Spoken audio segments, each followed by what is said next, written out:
Hey Dale, Blane from Dave Wright Subaru. Just wanted to get you a video covering some of the features and buttons inside of your Outback. This is an Onyx Edition Outback that we have here on the lot. So let me hop right in. And we'll just sort of work our way left to right in terms of buttons. We'll start on the door panel here. These, of course, all your window switches, lock and unlock. And then to adjust your mirrors, it's with this dial here. So you turn it left or right, and then you can move the knob itself to adjust the mirror, like you see there. Put it back in the center, and that locks it in place for you there. Coming down here to these buttons, this one right here will open or close your liftgate. This dial here will adjust the brightness of the lights in the gauge cluster, as well as the display up here. So you can see that getting brighter.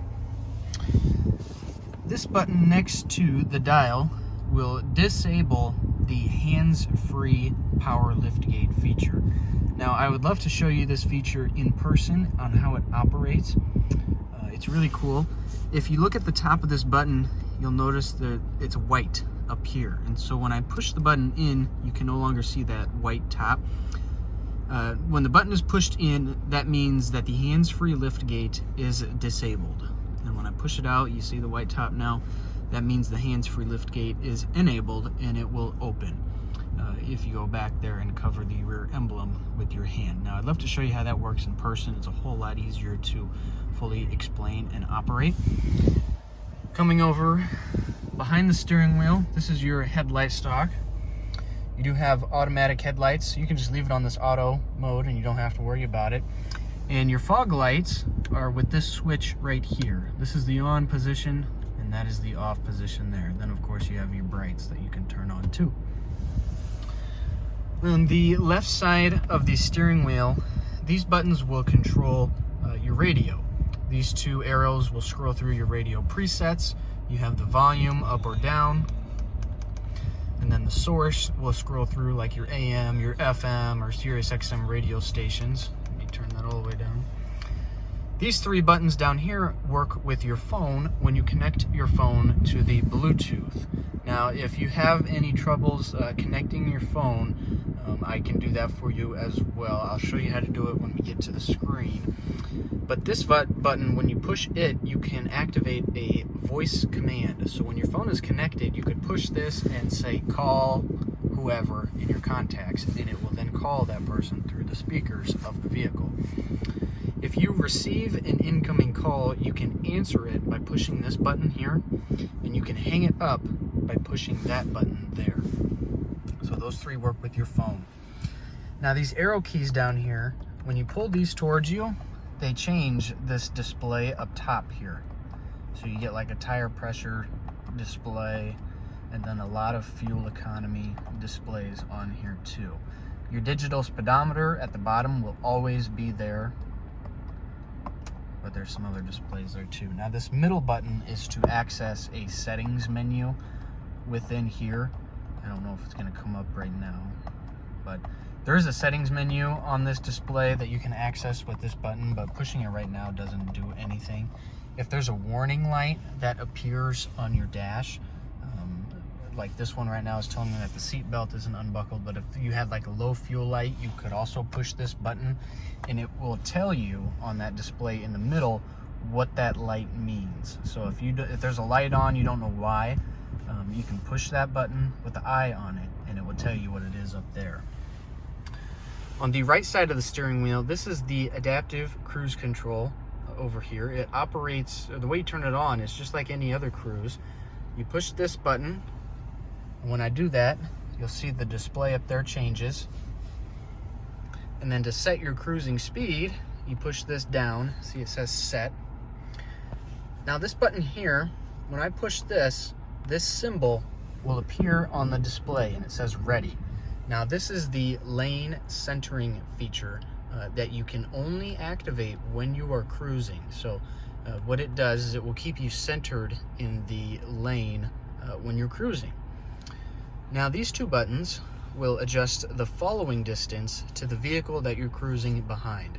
So if you want to be closer to that vehicle, you'd use this button. And when I push that, you want to look at those white lines up there to see how they come in or disappear. Now this is the closest distance you can get to somebody, and then this top one will get you farther away. And it'll put more lines up there. But that's how you use the adaptive cruise control. It's really easy. Your windshield wipers are on the right side over here. If you move the entire wiper or stalk, it will do the front wipers. And if you twist the end of it, it will do your rear windshield wiper for you. So you have that. Now that's everything on the steering wheel. Now we'll come over to the display here. The display is really, really easy to use. Yours will look a little different because you do not have the navigation option on your display. The rest of these applications will be on your screen except for this map one, so we won't go over that. It is touchscreen. You have your radio here. You have your sources up top you can go to. If you want to search for radio station, you can use these arrow keys here and it will begin scanning. Oops. Just like that. Or you can use this knob over here and that will also change the radio stations for you. All your radio presets are along the bottom here. If you want to save one, just tap and hold just like that and you have different pages of settings that or presets that you can save here. Now to go back to the home screen, it's with this button right here. All these buttons are in the same exact location on your display. That media app, when you connect your phone to Bluetooth, or if you plug your phone in to the USB ports down here, you can play music from your phone by going to this media app. So if you have any music on your phone, this is where you'll go to play that. To set up and connect your phone, you want to click on the phone app, and then you'll get this message, do you want to add a device? You hit yes.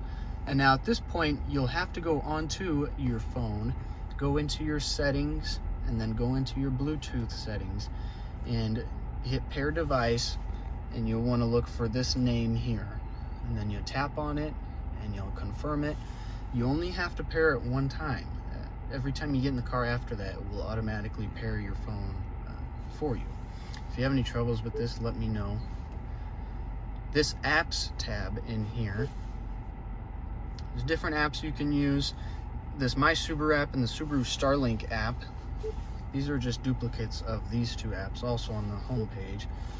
But if you have an Apple phone or an Android phone, you can use either of these apps. Now when you plug your phone in down here, let's say you have an iPhone. If you plug your phone in, it will automatically start up the Apple CarPlay app. Or if you have an Android and you plug your phone in, it will automatically start up the Android Auto app. And now these apps will mirror your phone's display onto the display up here. It's really cool how it works. This TravelLink app expires with your SiriusXM subscription. It's nice if you travel a lot, but you only have it for a couple months. The car info page just shows you some cool telemetrics on the vehicle under this driving statistics page. The advanced package page will show you all of your safety features. So if you forget what you have or you want to show somebody about them, you can click this info and it will display all of the safety features and what they do for your vehicle. And then this maintenance tab up here. This is nice, so you'll get a notification on the display when these hit 0 miles. So when it's time for an oil change, it will tell you on this display here. This Starlink app should be lit up on your end, but it does not do anything exactly. This My Subaru app from here, well, you have to be connected, but within that app on your Outback, you can contact roadside assistance from there. You have a lot of settings you can go through. This car down here, these are some more vehicle settings. A lot of these I wouldn't change, but you have the option to. This top one is your traction control. X mode, this will change that the way the traction control system works. It won't disable it. But if you're going through like really deep snow or ice or mud or off-roading, that type of stuff, you can come here and just choose one of these settings depending on what you're driving on, and you drive like normal. You won't feel much of a difference. It only works up to 25 miles an hour. This auto vehicle hold, when this is activated, you can push the brake pedal, and then when you come to a stop, you can release the brake and the car will stay stopped until you push the gas again. So it will continue doing that as long as it's on. Your steering responsive headlights, that's where the headlights will turn left or right when they're on, and you steer the steering wheel. So if you notice when you're driving at night, the headlights look like they're moving, it's because they actually are. It's a really helpful feature. I think you'll like that. And then you have the auto start stop feature here. So this is a normal feature, and it's always going to be on every time you start the vehicle up. So you'll notice sometimes when you come to a stop sign or stop light, that the engine will shut off, but the car will stay on. The rest of the vehicle is going to stay on like normal. If that happens, no worries, nothing's broken, it's absolutely normal. You can disable it with this feature here, or if you notice, this button down here will also do the same thing, and this button will always be right here no matter what screen you're on. They just added this. It's really nice. This button here is for driver profiles. It's nice if you share the vehicle with a lot of different people. They can have their own profiles on here. Your climate control is always going to be along the bottom here. So there's a couple different ways you can change the temperature. You can use these buttons on the side, or you can tap on it and then you can adjust it here as well. From this display, you can also turn on your heated seat by pushing this button. And this is the exact same on the passenger side over here if you want to turn on their seat too. Your fan speed are these small buttons down here.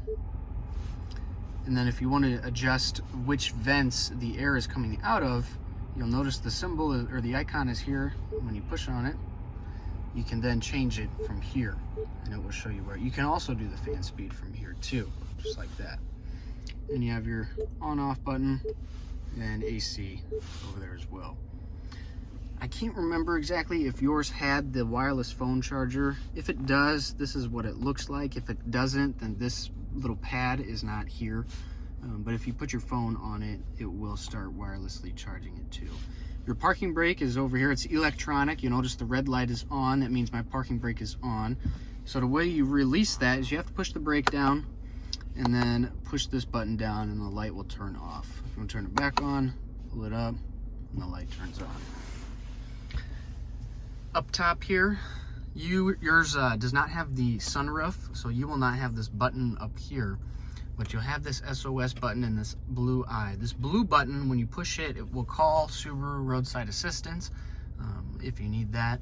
And then the SOS is, of course, if you get into like an accident or something like that, you need emergency help there too. Your eyesight cameras are up top here. Don't put anything in front of them. Don't put anything on the windshield. Just leave these alone up here so they can scan the road for you as well. If you get any warnings from the eyesight, like a lane departure warning, you'll see it on the display, and the vehicle will beep at you as well. So if it ever beeps at you, look at this display and it will tell you why. It will tell you why it's beeping at you up there. Your blind spot detection indicators are in the mirrors. You see this portion of the mirror, it's like a glossy black. These will light up when somebody's in your blind spot. There's also one on the passenger side too. But that's a lot of the basics of your Outback. There is more to cover. Hopefully we can get together sooner rather than later and go over all of that. If you have any specific questions, Dale, please let me know. I'm here to help you out with whatever you need. Thank you.